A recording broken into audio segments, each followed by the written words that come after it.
Rob, is it Jansen. Jansen? Please go ahead, Rob. Thanks for being here today. This is what democracy looks like, and democracy is exactly what the authors of the bill are trying to avoid. So thanks very much for being here with us. GTAC is a subsidiary of the Klein Group, who have already been cited for 48 water quality violations in 2 other states. So we can take promises of clean mining with a grain of salt. GTAC is pouring the Kool-Aid, but most of us aren't drinking it. Here in the north, we already have businesses that employ hundreds of people. Businesses like Breadings and Northern Clearing here in Ashland, who give back much more than jobs to the community. We never bought politicians, never got those politicians to let them write legislation to deregulate their industries, never paid a failed politician to pretend to be a concerned citizen at a hearing, never poisoned entire ecosystems, or threatened our way of life. If we must have industry, these are the industrial models we should encourage here in the north. GTAC and their hired politicians don't want us to know about the contents of 250 core samples. Is that because of the sulfides, mercury, etc. in the overburners?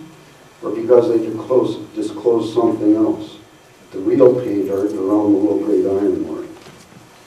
It is a travesty that a corporation can spend millions buying politicians, buy a mining bill, all out in the open. Have we really come to a point that such corruption is okay in Wisconsin? Nobody seems to want to talk about the huge coal-fired power plant that would be needed to operate the biggest open pit mine on the planet, where all the nitrates and nitrites from a multiple Hiroshima scale bombing that would blast a hole 1,000 feet deep and 5 miles long. Most of us do know about the acid leaching sulfides, the mercury, arsenic, lead, etc., that would surely leach into the groundwater, that would even be used to fill wetlands. We know what happened due to Minnesota's weak mining laws.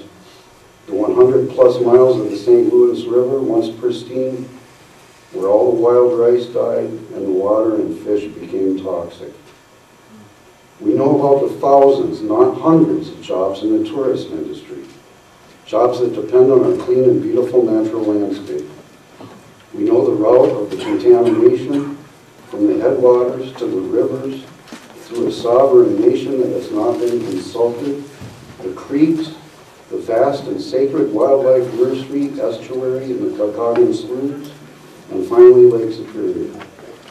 We know how many people depend on the fish of Chequamegon Bay for a living and for food and recreation. We know that sustainable jobs are the real backbone of the north.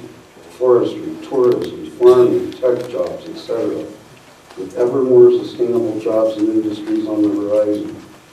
We know that the biggest strip mine on the planet is at cross purposes with these sustainable jobs. Please consider these things and the huge infrastructure demands that must be put on our small municipalities before you sell us out to a big corporation with a miserable ecological track record for a few temporary jobs that would go to unemployed, experienced miners from everywhere but here. Corruption will not rule the day.